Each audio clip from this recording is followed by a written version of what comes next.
Hello and welcome to Best of the Rest. Normally, this is a show all about poorly received movies, and we challenge ourselves to only talk about the positives, but this is a bonus episode, Best of the Best as we like to call it, where we are talking all about the brand new movie, Thor, Love and Thunder. By most accounts, this doesn't seem to be poorly received thus far, but we're going to talk about it anyway because we have a podcast and we can do just that. Still doing what we normally do, still driving into the positives, talking about the best scenes, the best performances of the movie. We just saw it. We're hyped to talk about it. My name is Chris Logan, and of course I'm joined, as always, by Andrew Williams. You ready for this one, Andrew? I am.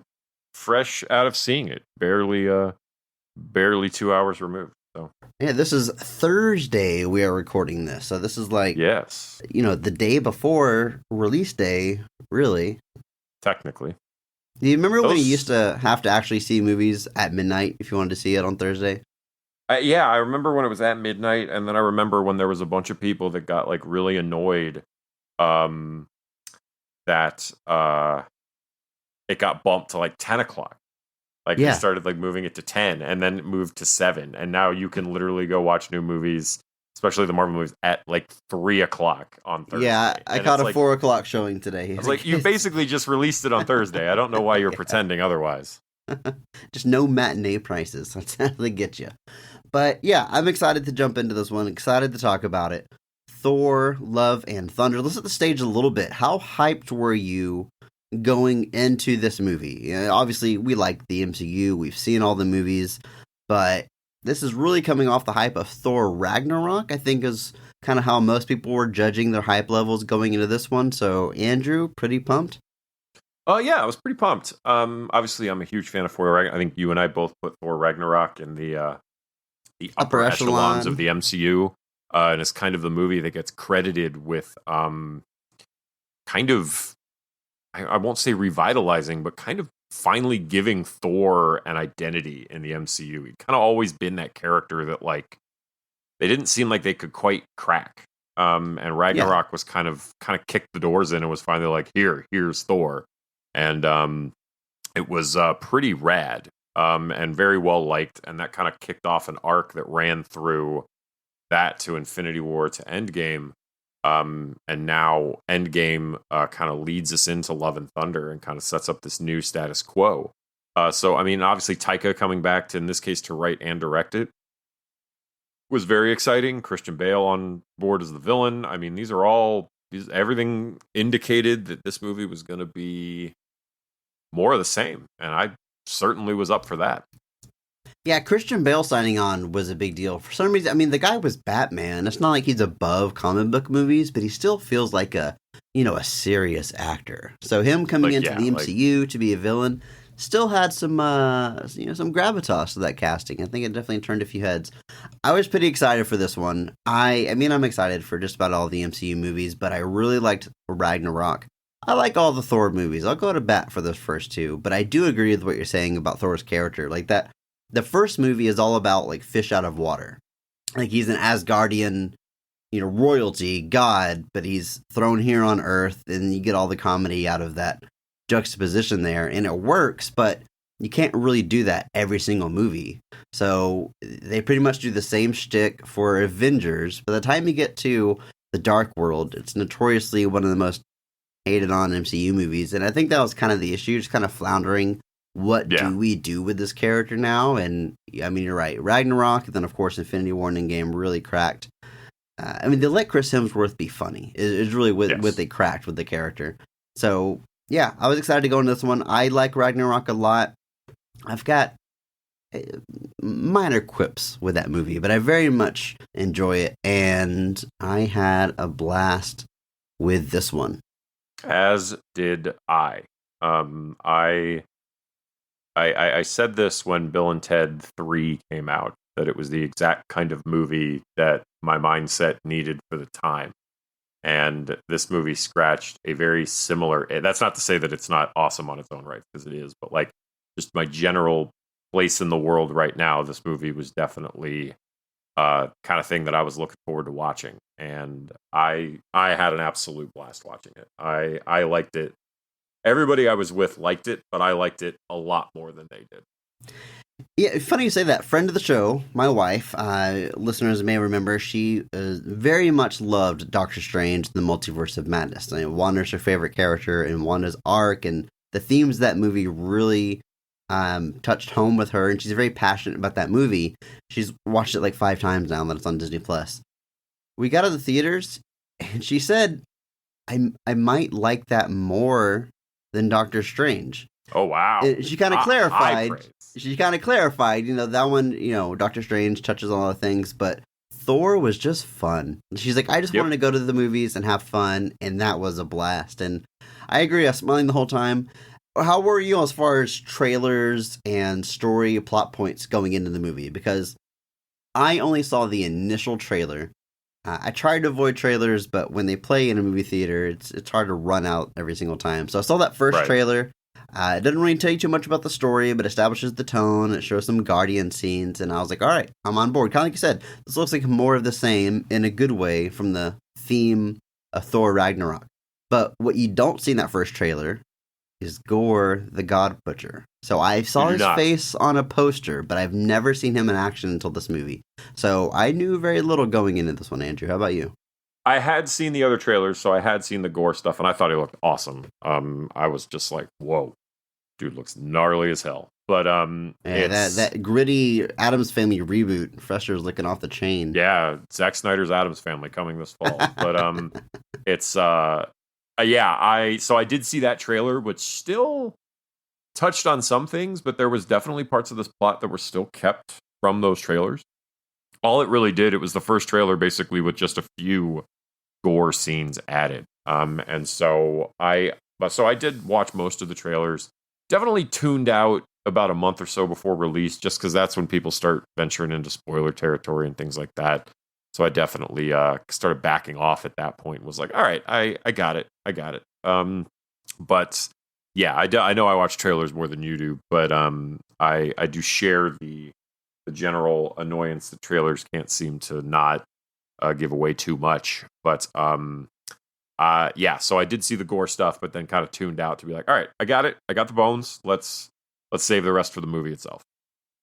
Well, now we're going to give everything away. We're going to talk all about this movie, all about the scenes, all about spoilers, and every single thing that happens, all the good stuff. So if you have not seen Thor Love and Thunder, I mean, honestly, why are you still listening to my voice at this point? Turn this off. Go see the movie. It's great. Come back, and you'll hear all of our thoughts. Or I guess if you're just a madman and you want all the stuff spoiled for you, I don't like that I'm taking part in this, but I can't stop you from listening to the rest of this podcast. But you have been warned that your official spoiler warning.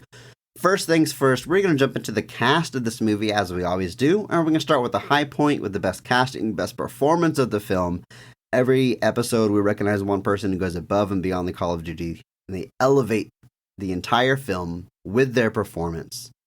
We recognize that person by giving them the Mark Strong Award. Andrew, who is getting your Mark Strong Award for Thor, Love and Thunder? This is actually a tough one for me. It's really tough because there is a lot of people really stepping up to the plate here, and it shows. And even now, just as you're introducing me, I had like moments of like, well, wait, who? So I'm just going with my gut, and this may be seen as controversial given some of the co-stars here, but I am going with the man himself. I'm giving the Mark Strong to Chris Hemsworth as Thor. Righto. It's an excellent pick. I've never said righto in my life. I don't know why that came out of my mouth. But you just turned 80. Cheerio, Andrew. Solid pick. No, it's, especially with the MCU and these franchises, it gets easy to start taking these performances for granted because we've seen him so many times, but he keeps evolving the character, still doing new stuff here, still keeping us engaged. I love the performance in this movie. My Mark Strong Award is going to the God of Dumplings, Bale. I just couldn't take my eyes off the screen. You can't look past that. I gotta go. No, I'm also giving it to Chris Hemsworth, though. I agree with you. All right. I thought about it a lot afterwards, and I was like, there was people in my mind going into this. I'm like, oh, they're probably going to steal the scenes. They're probably going to take the Mark Strong Award. And a lot of great performances. We're going to talk about all of them, but at the end of the day, I've got to give it up to Chris Hemsworth. For one, dude is looking jacked. I think it's as big as he's been since I've seen, since he's been playing Thor. His arms are always exposed, and they are the size of my waist. Is he still playing Hulk Hogan? Is that thing still happening? Is that? I think maybe he's got those pythons ready to go, but he is huge. He is. You're right though. Jacked. He's looking real jacked, baby. But I'm sure that's not why you're giving him the Mark Strong Award. Go ahead and talk about his performance. Why is he getting it for you? He's essentially the anchor of this entire movie, and there is a lot happening in this movie, but at the core of it is kind of a Thor that's adrift still. Because the end of Endgame kind of sets up that idea that Thor is going to kind of go find what he's supposed to be. And the beginning of this movie, he's still kind of in that place of not exactly knowing what it is he's here to do or what he should do next. And so he's kind of adrift, and he ends up being the emotional core of this entire movie as he reconnects with Jane, as the other gods are starting to get, as he starts running into Gore and has the first fights with Gore. There's this emotional line that he carries through the movie. He jumps. He has the kind of quips, but I like in this movie because the quips feel a lot less I'm kind of dumb and a lot more I'm trying to deflect from the gravity of the situation. It feels like the humor is much more of a coping device than, hey, I'm just kind of absent-minded. Andrew, that is you just put something into words that's been rolling in my head ever since I saw this movie. And I'm going to single one of those clips out real quick. I know we haven't got into like scenes yet, but early in the movie when he departs from the Guardians, there's this gag where like he gives Star-Lord his own ship. And he's like, I'm giving you the ship as a present. And I laughed, but I'm also like, I don't know. What is the joke here? Is it that he's dumb? That he thinks that's not Star-Lord's ship to give him? But you're right. It's deflecting. They're saying goodbye, and he doesn't want to be hurt by it. And that whole scene, he is constantly nervous, laughing. Okay, well, you get out of here. Here's your ship. Yeah, it's a gift. And he's just like exactly. You just summed it up perfectly. Using humor to keep people at arm's length, which is the theme of the freaking movie. They drop it on us pretty early on in the runtime. They do, and I think he rides that line extremely well. But like that first scene, it crystallizes for me a little bit later, especially as like the situation with Jane becomes a little bit more apparent to him, because Jane is kind of keeping her storyline from him, and he finds out. And again, there's this nervousness, this anxiety that's coming with it. So it's deflection and it's jokes, but it's like, oh God, this is really serious, and I don't kind of want to face it. And so I actually was kind of shocked. I think it's odd because I hear people talking about like the inconsistent tone, and I think this movie knows exactly what it's doing. I feel like the tone is very defined, but that balance of using the humor as a deflecting device is a very hard line to ride without coming off too much in one way or the other. And he nails it here. He is, he's dialed in. The chemistry he has with the cast, obviously, at this point is all incredibly apparent. And yeah, really for me, that was just you see that kind of degree and levels of performance just that he's got going on there. And it's not easy. And like I said, there's a lot of great performance in this. We'll talk about them, but I got to give it to the man himself. Yeah, layers to the performance is a great way to put it. Like, I was making jokes about, he's real jacked, and I mean, he is. It's not a joke, but I think that is part of the performance, though. I mean, he's, getting back into shape is part of his story early on, and at the end of the day, he's the god of thunder. He's got to look the part, and he does, and he gets a lot of great action. I mean, slaying people by the tens with his swinging his arms and his axe around. So like he looks like freaking Thor, but you go beyond that and you've got the deflecting and the humor, and you go beyond that and you've got the sad body inside the body, as Korg puts it so eloquently in the beginning. And so, yeah, he hits each of those. I mean, he knows this character so well by now, and he is just hitting each of those notes perfectly. So Chris Hemsworth getting a big old Mark Strong award from the both of us, but not to be outdone. We've got a lot of casts to go through here, and I think we said already, they're all giving in great performances. Let's go ahead and talk about Natalie Portman as Jane Foster / Mighty Thor. I love that title. Love that name. Yep. I think it's love fantastic. having Natalie Portman back. I know we got that little piece of it during Endgame, but we got a whole full new performance from her. And I always liked Natalie Portman. I like her in the first 2 Thor movies. This is definitely her best turn in the MCU. And by golly, they let her be funny and they let her make jokes and be a real person. And she is also doing some of that emotional deflecting throughout most of this movie. Not wanting to face the truth, which is that she loves Thor and they need each other. And of course, they eventually do. It's a very sweet moment, but great performance throughout. Also hitting layers because just like Chris Hemsworth, this is probably as jacked as I've ever seen Natalie Portman. Looking jacked. Those Woof. arms can topographic maps of the Rocky Mountains. Jesus Christ. It's great. She looks great. Great performance. I loved her as Mighty Thor. Yeah, she gets a really, like I said, because in the first Thor, she's very much kind of along for the ride, and in Dark World, arguably even more so. She doesn't get a lot of moments to kind of stand out. And in this movie, she gets a bunch, but from the moment she first reappears, also not a huge part, but it's nice to see Kat Dennings and Stellan Skarsgård back in the mix for a little bit there too. But she has that same kind of. She obviously, we can just say it. She's been diagnosed with cancer. I don't think they say what kind, but it's stage 4. Her time is limited, and she kind of doesn't want to face the reality of it. So she and Thor are kind of going through their own versions of the same kind of arc of like, both deflecting from the reality of the situation and not wanting to kind of accept it for what it is. And in her case, it's because she doesn't want to accept it. She's like, there has to be a way. And so she's dedicated to that. And ultimately it's the shattered Mjolnir that we get some flashbacks that explain why it kind of comes to her in this moment. But it's a great performance. She, like I said, she gets to be funny. She gets to be a whole character. And there's a lot of emotion here too. There's definitely scenes where I was feeling a little verklempt between the two of them. I think the chemistry there was really... Verklempt?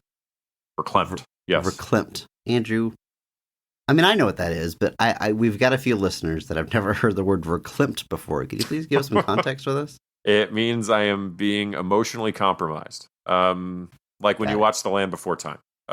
But yeah, so she and Hemsworth really nail it here. But like I said, it's really great to see her back. She had kind of been very critical of her kind of role in those earlier films, and there's a reason she's not in Ragnarok, and the Endgame stuff was kind of so limited. She just really didn't speak very positively about the overall experience and kind of what the character was doing. She ended up feeling like it was a little bit too much damsel in distress type stuff, and she's not wrong. I think that's a completely valid thing to feel, especially as a relatively big name in these films. But here, and it was Taika's work on Ragnarok basically that convinced her, hey, let's give it one more shot. And they crushed it as far as I'm concerned. Yep. Awesome. Love it. Love the get up. The costumes in this movie are great. We see a few variations for every character that's wearing one, and they all look awesome. She looks great in helmet. She looks great with those arms. Let's move on through the cast, though. Christian Bale plays our big bad, Gore the God Butcher. What a freaking name. Yep. I love it. I love this look. I love Christian Bale's performance. Talk about taking someone for granted. I mean, you look at this character, what they look like, what they must sound like reading it on paper, and you tell me Christian Bale's going to play it. I'm like, oh yeah, he's going to crush it. He could do this in his sleep. But again, that's taking it for granted. It takes a lot of craft to make a character this unnerving and creepy and put in this performance. And it's awesome. It's everything I wanted. I'm almost having trouble like coming up with ways to describe it because it's just exactly what I thought I was going to get from Christian Bale, and it's great. I will say, like early in the movie, there's a few scenes where he's in the shadows a lot, and I'm kind of like waiting for the moment but the scene where, we can talk more about it later, but where he speaks to the kids that are all being kept in a cage, like he's some kind of weird, like, Saturday morning performer in front of him. Evil Mr. Rogers or whatever. I was like, there it is. Like, that's why you get Christian Bale. And you know what my exact thought was? Hashtag positivity podcast. I'm sorry, but this is what Jared Leto wishes he could do. This is what he strives for and 100% utterly fails at. And Christian Bale PP freaking nails it. Hashtag PP, but screw that guy. Christian Bale is the man, and he nails it. He's creepy and he's unnerving, and there's emotional weight to this character, which they established very early on in the movie. Like that's the first scene. I mean, yeah. And he knows all of it. It's freaking Christian Bale. He's a pro, and it's awesome. Yeah, this was a great performance. It was a very interesting. That was actually kind of my first indication that this probably wasn't going to be what I thought it was as far as tone and humor goes. Because Ragnarok, like I said, we've had our quibbles. There's a few times in the movie where the humor goes a little too far. Like there's a moment that can just rest on its own, and they have to get in that last quip or that last jab because we can't just let it sit. This movie doesn't do that for the most part. I feel it very much knows. I agree. This is the humor. This is the time to be serious. And this first scene is done, I think, exceptionally well as far as establishing what Gore is, what his vendetta is, and also very much establishing his beef with the gods. I love that scene. We'll talk about it more later, but I just love how that was all put together. But that's the first scene of this movie, and it's very bleak. And I was like, this is not what I think it's going to be. That was kind of my first real, like, okay, this is not Ragnarok. This is something else. I mean, there's definitely still DNA shared, obviously, but I liked that scene a lot. But Bale, just in general, he plays this. I mean, he's Christian Bale. You're never going to.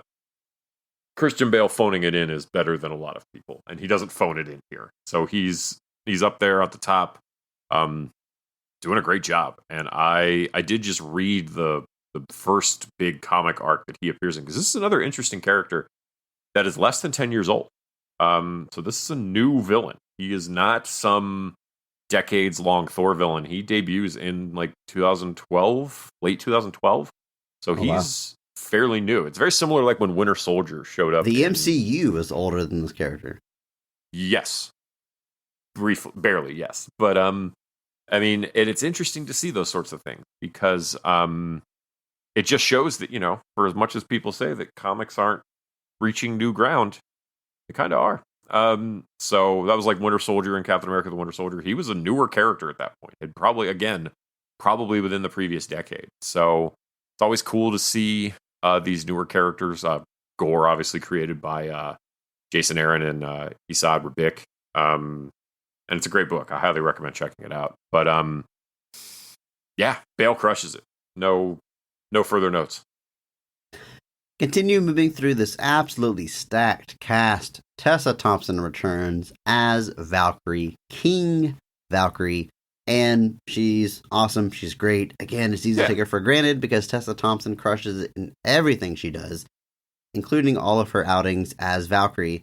And she doesn't have maybe the layers to hit as our major players do. They touched on a few things about her character that aren't quite resolved in this movie. She's definitely... I mean, if this was the first time we saw Valkyrie, it probably wouldn't be played by Tessa Thompson, but we know there's a greater story to be told with this character, and this is just a part of it. And the parts where she is in the movie, she's great. I love her chemistry and her relationship with Jane Foster, and of course, love her relationship with Thor, which we've seen plenty of, but she is great. I don't know. She's just awesome. It's again, it's one of those performances that is almost, it's hard to articulate because it's just, we've seen her crush it so many times already. She continues to do so. She's a badass, but she hits all the other layers as well. It's great. Fantastic. Yeah, it's great.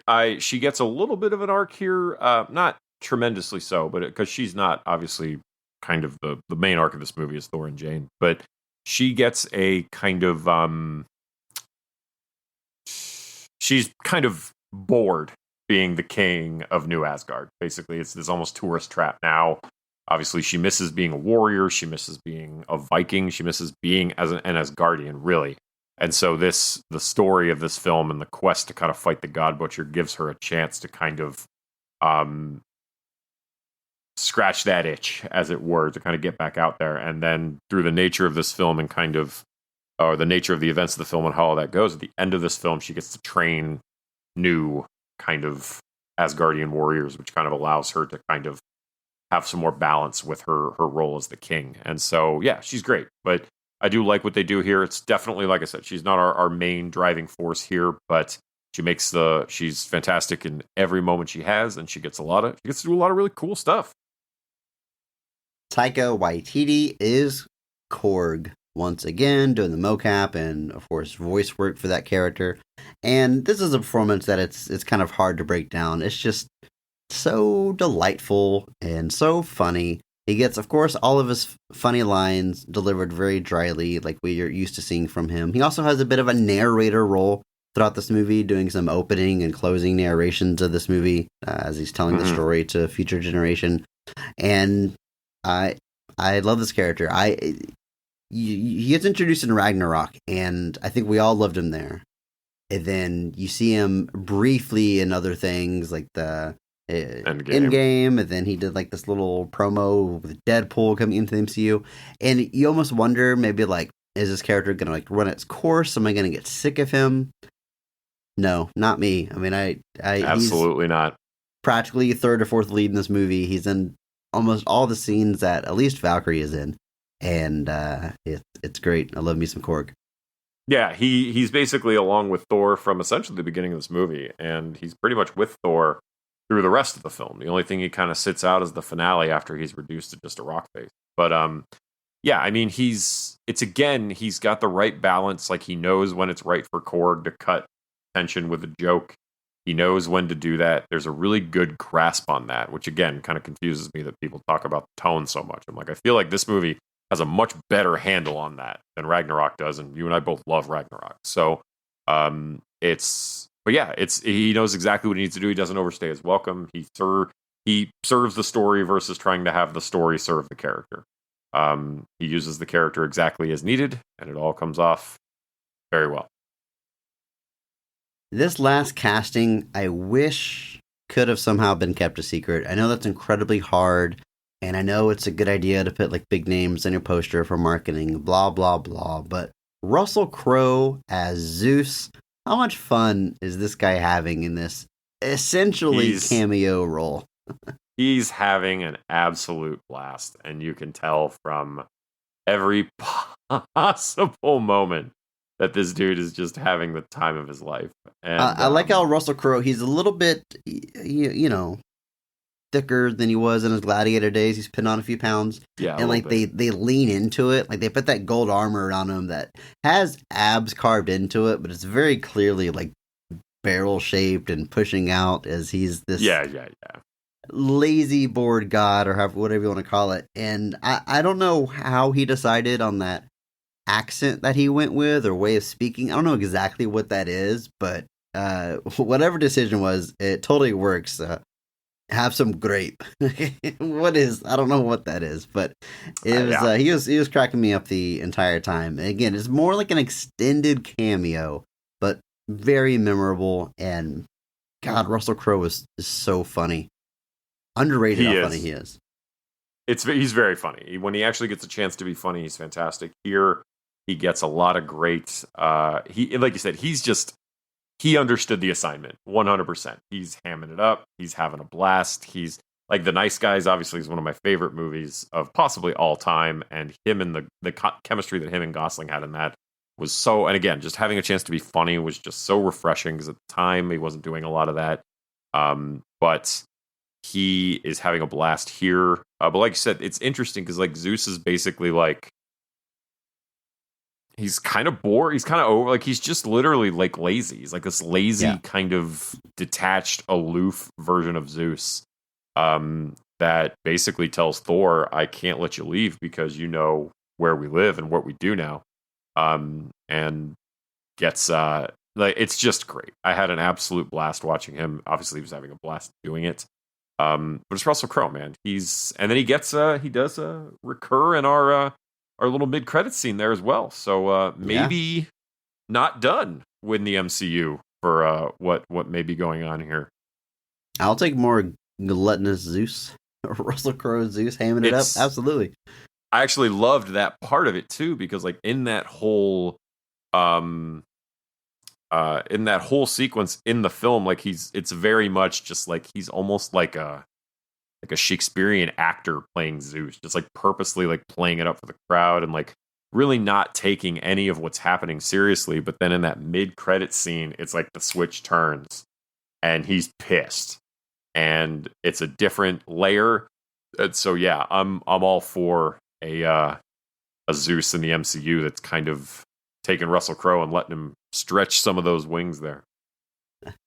There's plenty of other castings we could talk about, mostly bit parts. We know Guardians of the Galaxy show up early in this movie, but I think it's time we can just jump into some scenes and maybe catch up some other performances as they come up. I'm just excited to talk about this movie. There's so much to go over, but we're going to start with the high point, the best scene of the movie. Andrew, I'm going to let you kick us off. When is this movie firing on all cylinders? What is your favorite scene in Thor: Love and Thunder? I think it is, for me, it's the scene where Thor and the children start off fighting Gorr's army, and then that kind of turns into our Thor and Mighty Thor versus Gorr fight before we kind of get to the climax of the film. Because this is kind of our final fight. This is the big final fight, because the final scene really isn't a fight at all. But so I do want to give a shout out to, I did look it up. It is Kieran L. Dyer who plays Axel, also Heimdall's son. I think he's definitely the more prominent of the basically in the film. Some Asgardian children get kidnapped, and he's kind of the most prominent of them, getting several scenes and kind of getting to really kind of be the main voice of that plot thread. But I think he does a great job. And then in the moments here where like he gets to like get the hammer and open the Bifrost and all that, just thought it was really, really fun to see. I thought he did a really good job. But this scene, I think, is just like, this scene, I was just like, I don't know what it was, but like it just hit me, and I was so happy watching it, because like basically in this moment, Thor has like shared his power with all of these Asgardian kids that have gotten kidnapped, and they just unleash on Gorr's army, and everybody's having a blast. Like there's a kid with a stuffed animal who's just like frying all of Gorr's things with the stuffed rabbit, and it's fun, but it's like it's weirdly like not optimistic, but there's just this wholesomeness to it, to see the kids fighting back against this thing that's been keeping them down the whole movie, this thing they were afraid of until now, kind of seeing them turn the switch and be like, no, we can handle this because Thor is with us and he's going to guide us through this. And then obviously this gives us our big Thor versus Gorr showdown, where Thor is using Zeus's lightning bolt to fight off Gorr, and then against all Doctor's advice, Jane does also appear to help him, because at a certain point the tide turns against Thor, and we get our big final showdown with, like I said, Thor and Mighty Thor versus Gorr. And this is just all firing all cylinders for me. I thought it was fantastic. I thought I was having like the first half where it's the kids fighting all the monsters. I was so happy watching that, and then just seeing Thor and Gorr just really go at it. It was just, for me, this is pure comic book madness on the screen, and I couldn't be happier. Yes, I agree. It's such an awesome scene, and this movie, it really is comic booky as hell in the best ways possible, right down to, I'm looking at, even during like serious scenes, Thor is wearing this grandiose, most colorful costume he's had in the MCU, the blue and the gold with the red cape. I mean, a lot of movies, MCU or otherwise, a lot of superhero movies tend to do like the grounded take on superhero costumes. They make them all like really tactical and like, well, if we had to make this costume in real life, what would it look like? None of that here. I mean, this is just the most comic book page drawn to life costume, and it's got that like flavor throughout the movie. It's paced very much like a comic book. Like we've got, Gorr's introduction in the beginning, that's issue 1, and then it catches us on Thor, and that's issue 2. Like it moves at such an efficient pace throughout the movie. It feels like issues of a comic book, and it's right down to the colors and to the tone and to it's the climax in the movie. Our hero's got his back against the wall. How is he going to get out of this? He's going to endow the power of Thor onto all these kids, and they're going to help them fight together. Like, hell yeah, that's exactly perfect. That's awesome.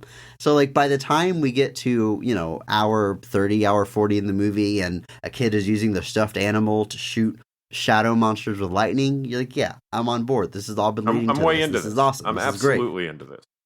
Very much shades of Shazam in the climax of that movie. It's very similar. It's kids getting powers and taking on shadow monsters, and it was fun then. It's fun now. Do love that scene. I do love seeing all of them in action. I mean, you get Thor, long song. What the hell is that? Alongside Mighty Thor, take it on Gore. Awesome. I mean, yeah, climax in the movie hits. It works. I really enjoyed it. I'm gonna back you up on that 100%. It's not what I picked as my personal favorite scene, but I really had a hard time with this. I was struggling with picking a favorite scene for a while, but I'm going to go with my gut. And I'm going to go with the scene that really set the tone of the movie for me, that really, when things kind of got dialed in, and I was like, okay, I know exactly what I'm in for. Let's go. So it's going to be early in the movie. It's when Thor is still teamed up with the Guardians. And whenever they are helping this blue civilization in their battle. And Thor is up on a hill meditating until Star-Lord comes and gets him, and he joins the battle, and he hops up, and he gives like this rousing speech about how we're going to band together and we're going to take him on. And here's why it's my favorite scene, because what I'm waiting for, Andrew, as he's giving our heroes the speech, is the enemies to shoot him off the rock that he's stalking on. I'm waiting for him to turn around and say, let's go! And then somebody knocks him off, and it's just a big, serious, badass moment undercut by humor. Because that's what we got so much of in Ragnarok and really the MCU in general.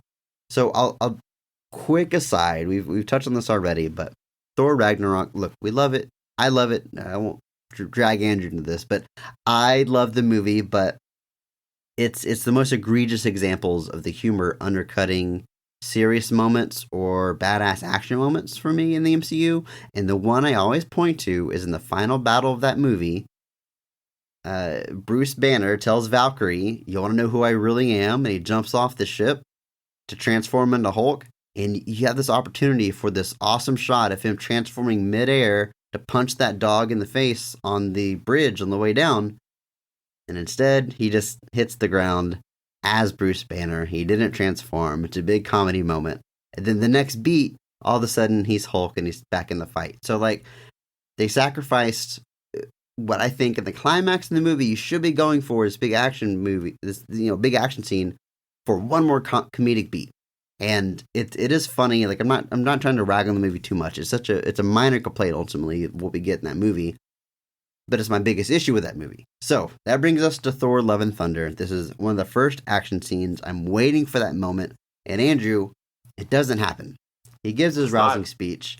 And then he just starts kicking ass. And it's awesome. And he goes out there with Stormbreaker. And he's swinging it and shooting people with lightning and knocking them off their, like, hover bikes that they're riding.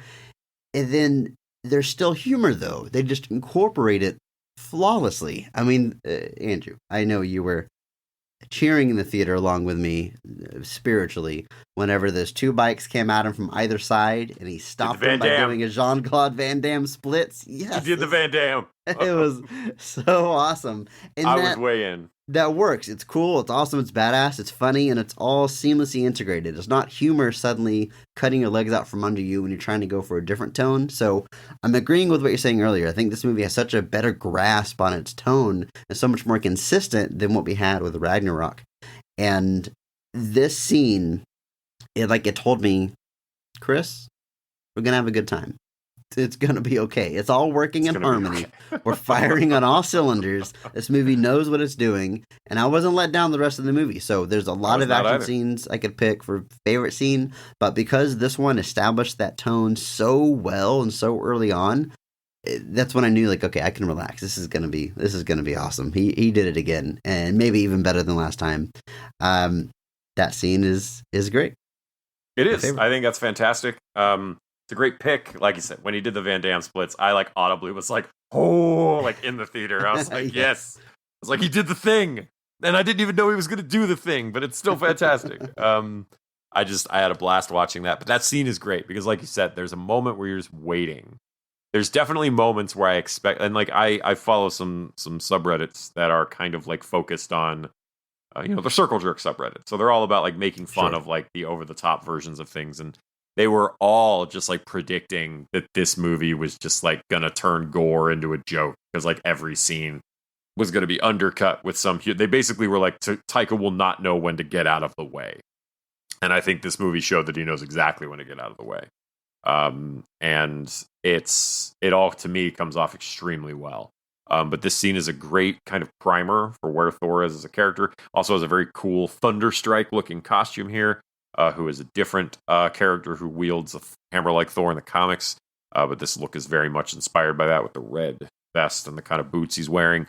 I just thought that was super cool. Nice little nod. But yeah, a great time. And like I said, there's still humor. And there's definitely a moment at the end where they save the day and he's making the grand speech and the whole thing falls down behind him. But at that point, the fight is over. It's not like at that point, we're kind of sitting and it's fine to have a punchline at that point. It's not the wrong time. It's, dare I say, the right time. But, and that has a story purpose. Like it's showing that like Thor and the Guardians can't stick around together forever. He's kind of a nuisance. He doesn't belong there. He's getting in the way almost as much as he's helping. So, like, it's a funny bit, but it's also playing into the story that they're trying to tell. So it's also how he gets the goats. Very important how he gets those goats.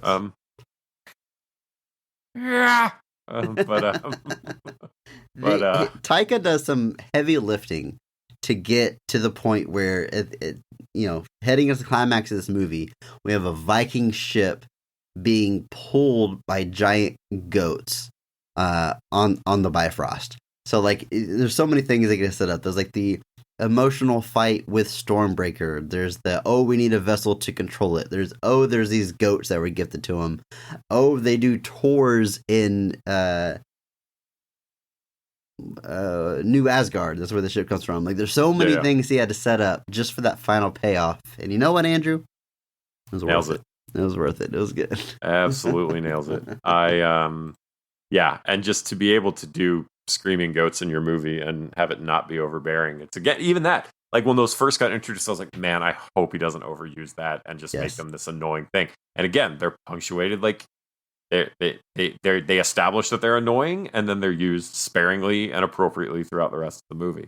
And but that whole scene, like I said, is very, very good. I like all the Guardian stuff. I did predict that the Guardians would not be in this movie particularly long, and they were not. They kind of split paths because Thor is kind of decided he's going to get to the bottom of the mystery of who's killing the gods, while the Guardians are basically going to go kind of help with the chaos in the aftermath of the gods dying on these various planets. Some good stuff here. Jamie Alexander does get to briefly reprise her role as Sif here after sitting out Ragnarok. I thought that was a nice little touch. Again, leaving the door open for that character to potentially recur down the line. But yeah, otherwise the cast is pretty tight throughout this movie. It's basically the four of them. It's Thor, Mighty Thor, Valkyrie, and Gore. Really, that's your kind of core, with Korg kind of just below that. And man, just what a blast! What a blast! So fun, so much fun. Just fun the Guardians watching it. Aren't in it a ton, but they're used excellent. They all get a few lines, a few moments, a few laughs from each of them. I think Chris Pratt, Star-Lord, does a great job. He gets the Yoda moment in this movie. He gets to lay out the themes of the movie. He tells, clearly. Yes. He tells Thor that, he had a love and he lost it. And I'm going to bleep this, but he says, and it feels shitty. But that's a good thing, because it's better to feel that way than feel empty inside like you do. And I know that you can only say the F word once in PG-13 movies, but apparently you can say shit as many times. They say it at least 10 times in this movie, I swear. Yep. I guess there's no cap on that, but anyway, it establishes, Thor's arc in this movie, that he has to open his heart up again. And that's the path that he goes through. And it's laid out in the opening scenes of this movie, done very well. Mm-hmm. That's just good writing there. When you set up the target that early on, and then the rest of the movie, you're just pulling that bow back, and at the end, just boom, stick the landing. Perfect. Absolutely. I liked a lot of this. Just like I said, the story is, I think, like I said, it lays itself out very perfectly. Like I said, it's pretty lean movie. I mean, we're right at 2 hours with credits too. I liked that. I liked having a lean kind of movie. Doctor Strange was the same way. There was right under 2 hours. Very efficient, which an hour 59, hour 58, what this is, that's not, I wouldn't call that a short movie, but I wouldn't call it a long movie, and especially for a superhero movie, for the MCU. Yes, especially in the MCU. We've become so accustomed to those 2.5, 3 hour movies. And sometimes you can warrant it. I'm not going to say that you can't, but by and large, especially with some of the movies in the MCU, no less, like, you're kind of like, all right, okay, I maybe didn't need the extra 20 minutes here, but this movie is, like I said, we're getting these leaner movies. Now, Spider-Man, like I said, you had a lot of stuff happening in Spider-Man. It kind of made sense that we had a bit of a longer runtime there, but with Doctor Strange and Thor, I just really liked having this kind of lean runtime, trim the fat, keep me right focused on the action, and both of these are auspicious movies. I liked a lot what they were offering. Doctor Strange especially. I mean, there's a lot going on in Doctor Strange, so to be able to stick the landing on that, with that lean of a runtime is pretty great.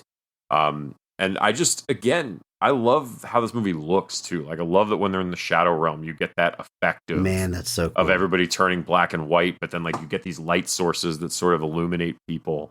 They just go really full Sin City. They just embrace it. Yeah, they did, and I thought it looked really cool. I thought this was going to be the climax based off the trailers, and it ends up not being the climax at all. I thought that was really a nice little bait and switch there. I love the shot of Thor in the black and white. And it's like prompting Gore to come and get him, doing the classic "just bring it." But yeah, I could talk about this movie forever, but I just had so much fun watching it, and I'm glad I'm not alone. Of color throughout, which we saw in Ragnarok. That's very colorful movie. That is the movie that you want on your 4K TV, full HDR, all the good stuff. And this is no different. So it's colorful throughout. I talked about the costumes already, but just the smart use of color, because like a black and white realm isn't, it's jarring juxtaposed with the rest of the movie. Right. But then once they start fighting and all their weapons emit color, not just light, especially like the faraway shot of the entire planet, and you see the electricity zipping across as they're throwing their weapons. Very cool. Beautiful, so striking, so well done. He really knows how to use his color in that. He does, and it comes off perfectly. Throughout the movie, starting with what I mentioned as my favorite scene, we get Guns N' Roses throughout. Sweet Child of Mine is played throughout, kind of taking over the role. A lot of Guns N' Roses needle drops here. Yes, taken over from the Immigrant Song by Led Zeppelin, which is used so prominently, or is such a big standout of Ragnarok. I mean, they really upped the ante there. And even the opening credits, the opening Marvel logo played the Avengers theme, or the Marvel theme, whatever it is that's called. That whenever the Marvel opening fanfare. Yes, but it's got like this arena rock version with this 80s guitar playing the riff, and it was cool. I really liked that little touch. That was fun. I liked that a lot. Yeah, a lot of Guns N' Roses needle drops. We get 4 different ones, I think, because we get Paradise City, Welcome to the Jungle, Sweet Child of Mine, and November Rain. So they hit all 4 of the big ones, and then we do get a little bit of a Dio in the end credits there, which I'm never going to be sad about. Okay, I didn't guess that. Good call. Little rainbow in the dark action there. Big fan of that. But yeah, it's to me, it's like I said, I was just looking on the wiki, and like it says like the film's tone and script were criticized, and I was like, I don't get it, because genuinely I think this is tighter narratively, and like I said, I think the humor versus the story is much more well balanced than in Ragnarok. And like I said, we're not saying this to criticize Ragnarok. We both love Ragnarok. We're just saying that I think this movie does it better. But like I said, at the same time, it never feels like that stuff's being sacrificed for something. It still feels like a Taika Waititi movie. It feels like a Taika Waititi Thor movie. And yeah, what a blast, dude. We've seen a few times in Asgard that they put on these plays to tell the stories of Thor and members of the family. So we've seen Matt Damon as Loki. We've seen Luke Hemsworth as Thor. We've seen Sam Neill as Odin. We get a few more players here, mainly Melissa McCarthy playing the role of Hela. And that was such a just perfect casting. Like, you again, you tell me that on paper, oh, they're doing the play thing again. Guess who they got to play Hela? Melissa McCarthy, beautiful, perfect. I mean, she doesn't even have to. She doesn't like say anything too goofy, but it's just them putting on this like low budget play and her just wearing that costume and saying those lines. She's so funny. Just with every fiber of her being, she's funny. So I loved that whole bit, and it's one thing that like. It's a nice little cameo, but it's not blink and you miss it. It doesn't overstay its welcome either. It's just a perfect amount. Him throwing his hammer and it slowly moves down like the clothesline because it's like what they have there. Awesome. Hilarious. I love that part. Love that. And then Melissa McCarthy's husband, Ben Falcone, makes a cameo appearance at the end as I'm assuming the director of the play. Yeah. Good stuff. I do love that Luke and Damon get a second brief scene where after the children of Asgard are kidnapped, they rush to Valkyrie and are like, would it be too soon to start coming up with a play about the last night's events? And she just kind of ignores them and walks off, and they're both just like, that wasn't a no. I did not hear no. Don't do it. And so they both scamper off to go write their next masterpiece. But yeah, I again, just a perfect balance. It's just enough. And it's the new Asgard stuff. I think is pretty fun. It kind of shows that maybe it's not all it's quite cracked up to be being king, but just so fun, so good. Let's talk a little bit about formulate my words. Gorr and his backstory and what he's all about. Because, like I said, it opens the movie. There's the shot of his shadow like in the desert as he's walking. And Andrew, part of me was like, is this a production company? Is this as the movie started, or is this like a production company logo? And it's about to say, I was like, oh no, this is the movie. That's Christian Bale looking straight like Ryan Reynolds out of X-Men Origins Wolverine with those tattoos. But walking through the desert, and as soon as you see that he's holding a child, you're like, okay, I know what's going to happen here. I know what they're doing. Mm-hmm. And literally, I'm like, they're starting with this. They're starting. Yeah. This is the first thing we get in the movie. Like, this is... I'm not going to go as far as to say it hits harder than Hawkeye in Endgame, because that's a character we know and love and established, and him realizing his kids are gone in the beginning of that movie probably ultimately still a bigger gut punch. But it's on that level. I mean, it's a parent losing their child to open your movie. That's our introduction to who we know is the villain, and already we're like, well, I can't say whatever happens after this that I don't understand. Yeah, I don't get it. I actually genuinely love this scene. It's a riff on what happens in the comics. I'll explain that in a minute. But I do, like I said, I mentioned it earlier, but I love this scene because you get all of this pain and this anguish that Bale, of course, portrays immensely well because he's Christian Bale. But the kind of the moment where he faces down the god, I think, is actually really it's perfect for this scene, because he basically, his child has passed, he's devastated, he's got nothing left at this point, and then he happens upon this like oasis in the middle of the desert, and there's water, and he's drinking the water, and there's all this fruit, so he's eating this fruit. It's all the stuff that he actually was like praying to the gods for, and has actually appeared, and he thinks they have finally like looked down upon him. And he's finally like, oh God, like, it's too late for my family, but the gods have saved me, blah, blah, blah.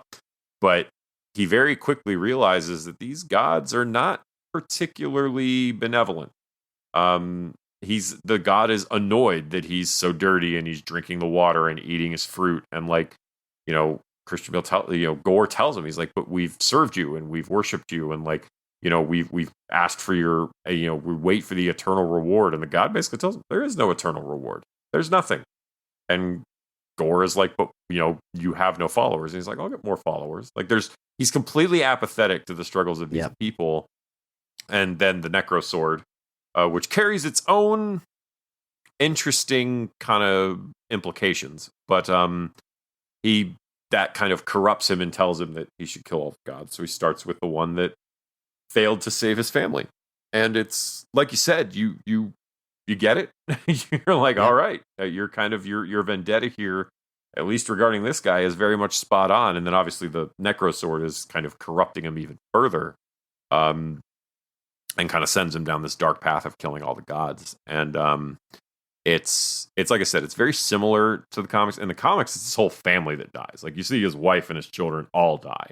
And then what ends up happening is he kind of happens upon two gods fighting each other. And he's just disgusted because he's like, so you guys can do this. You guys can just fight each other in a stupid, endless war, but you can't look down and save your worshipers or your followers or your constituents, whatever you want to call them. He's like, you can't do that because you're too concerned with your own crap. And that's when he's like, oh, so the gods don't actually care about us. And then again, the black Necro Sword shows up. And so it's a riff. It's very similar in origin to how it happens. It's his family is killed, the gods don't save them, and then just a different path to get to the point of the gods don't care. So I'll kill them all. Understandable. Totally. Totally get it. I get it. Christian Bale in that desert there, all the crackling skin and obviously very dehydrated. No makeup. The man just spent 15 hours in a tanning bed before shooting every day. No,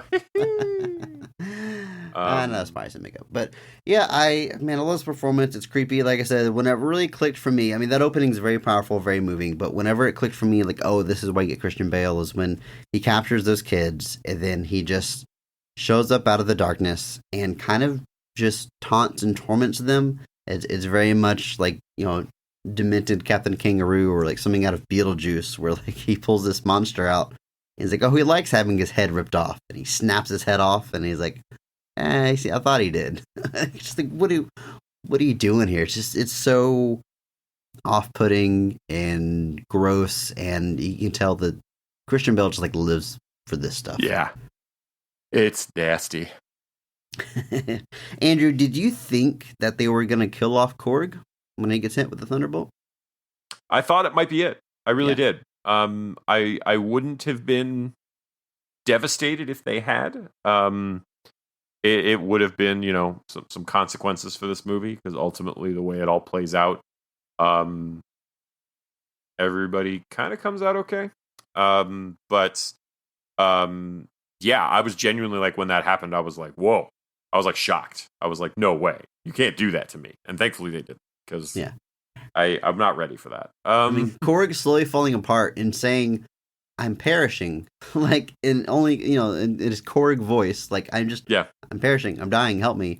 There was a moment, like, they let you sit in it for a little bit before they kind of tell you that he lives, because all you need is a face if you're part of his race. But I agree. It could have gone either way. I could have gone with Korg dying and getting some stakes, but I also think, we've talked a lot about the tone of this movie, and it very much wants to keep moving, keep things light, keep things funny. It wants to be funny throughout. It's always trying to make you laugh.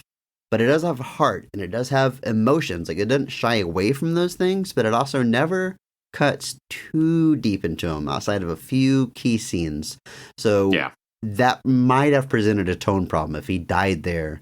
And then obviously Thor would have to react to it and be very somber, and then climb his way back out of that shortly before the climax in the movie. So it could have been tough, but I'm sure they could have pulled it off. But, I'm also okay with Korg living, because it's Korg and I love the guy. Absolutely. I agree. How about him going on the back of Tessa Thompson's head and having like a mustache when she ties her hair to keep him in place? Yep. A little funny. Good little gag. Good little gag. And then his later rock mate has a mustache. Andrew, what is the name of his rock mate? Dwayne. It's Dwayne. The Rock. I don't know. I don't know if you caught this other bit when they're at the Citadel of the Gods. They pass by the Cronin god, and I don't know if you caught this, but he was sitting on a throne of scissors. I did not catch that. I saw this. It kind of lingers on him for a while, and I was like, I just had the feeling like there was a joke here, and I did not catch what it was. It looks like the Game of Thrones thing with the swords, but it's all scissors. Scissors. Beautiful. Because, folks, rock beats scissors. There's no reason to be afraid of Korg unless you're made of scissors. That's the chef's kiss joke right there. Yeah, I saw that and couldn't help but laugh. Just really, really fun.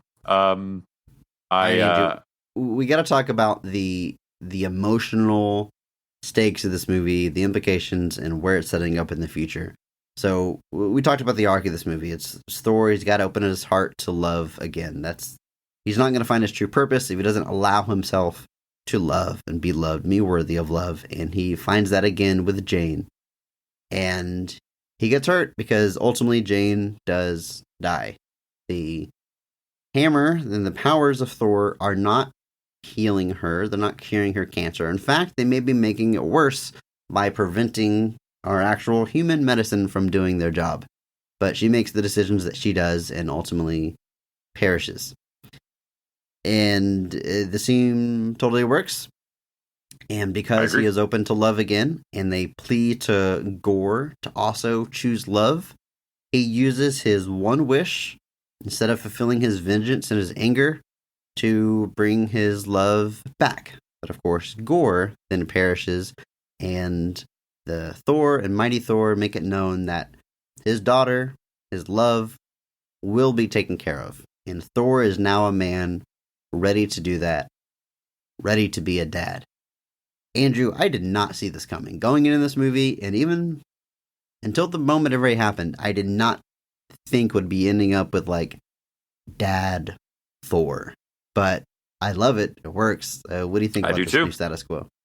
I think it's an interesting ripple to the character. Gives you some interesting stakes. Also introduces another youthful counterpart to one of our Avengers. Yeah.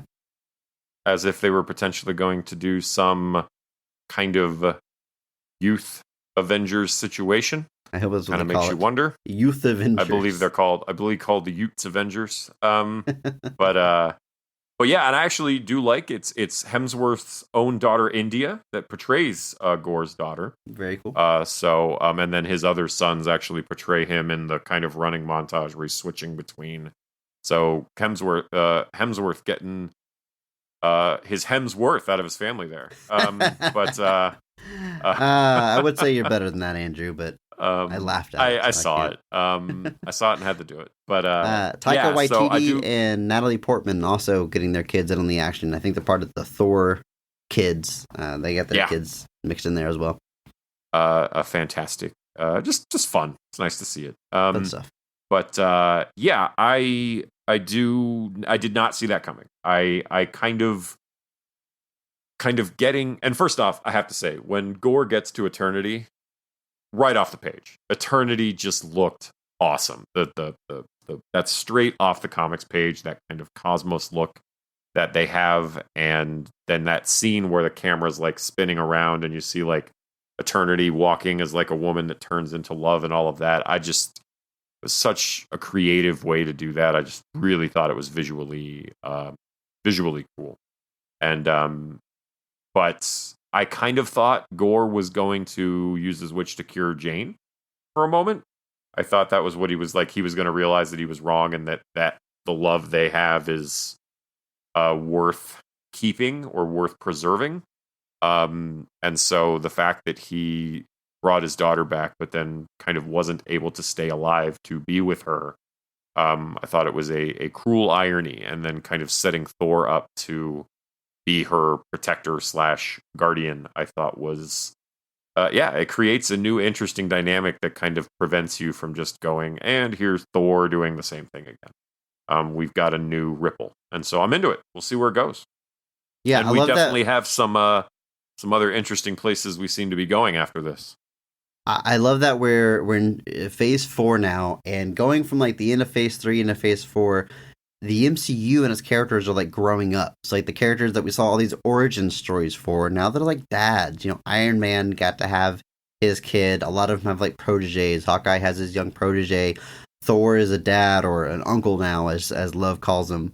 And it's Wanda having her kids. Like it's cool. It's like it's not like the movies are getting more serious or more adult, but like the characters are growing. It's just one of the benefits of having a franchise that lasts decades long, and you get to see these characters in and out of movies. Like you just get to see cool stuff like this as they age and grow and become more realized characters and add to the cast. It's awesome. All totally works for me. I love the little glimpse we get into their home life at the very end before they go out into battle. And, they're part of their purpose is to help people who need to be helped. It's something that Jane taught him a long time ago, and now he gets to pass that teaching down onto Love. All beautiful, beautiful writing, good full circle stuff. And I did not see it coming where they reveal her name, like what they're going to call her, because they call her like, Gore's Love. They're alluding to it. And of course, the name of the movie, but Corey has to say, but most people who know them simply call, and then it shows the title of the movie, Love and Thunder. And I didn't see it coming until it hit. And I was like, no. I was like, of course, it's right there in front of my face the whole time. And then we get that last Guns N' Roses needle drop, what it's all been building to, Sweet Child of Mine. And it's perfect. Yep. It's perfect. It's the call was coming from inside the house the whole time. It's such a beautiful crescendo of so many things coming together. Really sticks that landing. And it does what the best MCU movies do, where it's great, it's fun, and I can't wait to see what comes next. Yep, I agree. I thought that climax was very fun. And just some introducing Heimdall's son, who's like seemingly going to live up to the legacy of Heimdall. And and Jamie Alexander. His son Axel is the one that gets all the kids out, and he uses Stormbreaker, and he puts it in the ground, and he twists it, just like his dad would do. Just like his dad did with the sword. Yeah, that was a nice little touch. Just a cool touch. And so all of that stuff I think is really awesome. It sets up a really interesting places to go. And as the credits revealed, Thor will return. He will. And amongst the other things the credits shared with us. Yeah, so our mid-credit scene shows Zeus telling his son Hercules to go get some payback, if you will. Andrew, the MCU, or actually the Marvel version of Hercules, do you think is a character that's going to be very prominent? It's going to be maybe our next Thor villain, or is this like just a fun cameo tease? He's a pretty consistent character. I don't know. He's been at odds with Thor. He works with Thor if he has to. So I'm curious if we're gonna have. I think what'll more likely happen is it's gonna be like a kind of the old gods versus the new gods kind of thing, where Hercules is kind of our rival for Thor. It feels like a very direct setup for another Thor movie. It doesn't feel like something they're gonna really mess with in any other place. But like I said, and the idea of a more unhinged Russell Crowe as a Zeus hell-bent on revenge. With, from what all appearances seem to be Brett Goldstein, Roy Kent of Ted Lasso fame, as Hercules, jumping up ready to go there. I'm into it, personally. I'm way into that, because again, it's more Russell Crowe, Roy Kent. Everybody loves Roy Kent, and then more Thor. I'm not gonna have any problems with more Thor. Our final post-credit scene is very touching. We get to see Idris Elba, the man himself, reprise his role as Heimdall, something I didn't think we'd ever see again. And he is in Valhalla, because we know he has fallen and he perished. And Jane gets to meet him there. She has also passed away. So it's nice to know that she made it. She's in a good place. Heimdall gets to reflect on his son and thank her for helping look out for him. And it's not like a tease for a future movie necessarily. It's just kind of showing that it's just a nice, happy ending to send everybody home to. I gotta think though, Andrew, one day down the line. I was gonna say, or is it? well, all I'm thinking is Thor's story has to end eventually, and we maybe get to see him reunited with his love in Valhalla one day. Or do you think it's gonna be something more direct than that, Andrew? Well, I don't know personally, Chris, because I haven't seen the movies yet. But what do you think? We're guessing. I know.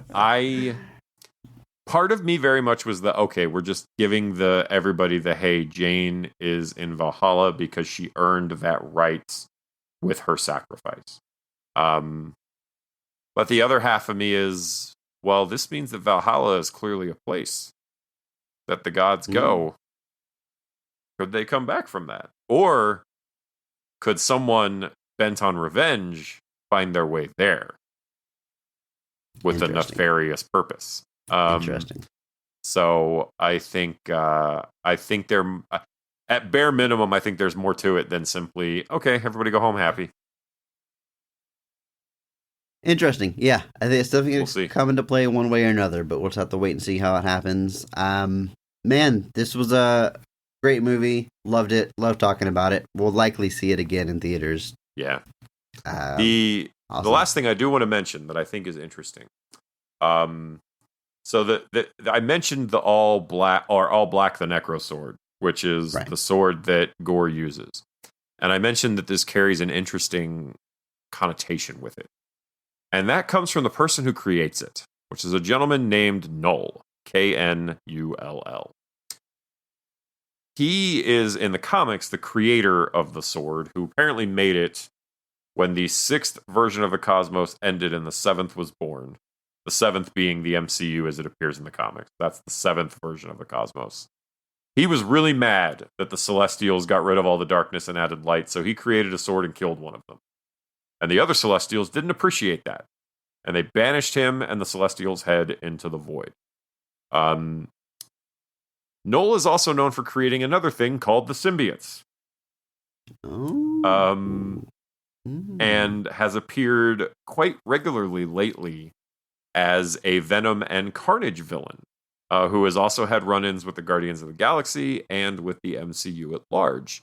So I do not know if they will be keeping in with Knull's character as basically being the king of the symbiotes. But the implication that the sword is there implies that the person who created it is potentially hanging around somewhere. So this is somebody who could potentially be a rather a major force to be reckoned with down the line from a cosmic perspective or otherwise. Very interesting. A lot of hanging threads here, as the MCU is just so good at doing. We'll see where they get picked up, and we will likely have a bonus episode out then. Andrew, we, for the first 59 episodes of this podcast, we were devoted to being comic book movies based on comic books. That's what we covered. So whenever we did a bonus episode, it was always on a comic book movie. And we're going to continue to do that because we love comic book movies, but there's nothing holding us to that anymore. We can really do a bonus episode on any major release. I finally saw Top Gun Maverick a couple weeks ago. I didn't get to see it opening weekend, but I saw it and I was like, that's one of the best action films I've ever seen, one of the best sequels ever made. I wish we did a bonus episode on that. I wish I would have seen that open a weekend because it's totally worthy of a bonus episode. So I want to kind of try to keep our eyes peeled for potential non-comic book movies that are coming out that seem to be high profile or going to be a huge hit or a big deal or just something worth talking about. So if there's something coming up that you would like to hear a bonus episode on, give us a heads up. Let us know. It doesn't have to be comic book related. We'll be here for all the big comic book stuff, but other stuff too. We would definitely want to touch on that, stretch our wings a little bit. And you can do so by hopping into our Discord. Let us know what movies we should be covering on bonus episodes. Thank you for listening to this episode, our week of poorly received video game movies, our month, of poorly received video game movies, going to roll on with Tomb Raider, Lara Croft, Tomb Raider coming out next. And then August, we just announced in the Discord, August is going to be Alien and Predator month. Every episode coming from us in August is going to be based on a poorly received movie in the Alien or Predator franchise. Which movies exactly? Hop into that Discord. Let me know which ones you want us to cover, and maybe you can help us make that schedule. There is a link in the show notes. What are you waiting for? Get in there and do that. Andrew, anything else we want to tell the people before we get out of here? Go see it. Oh yeah, go see Thor. Why are you still listening to this? Go see the movie. Go see it again. It's awesome. And just remember that maybe not every movie is great. But all movies have greatness.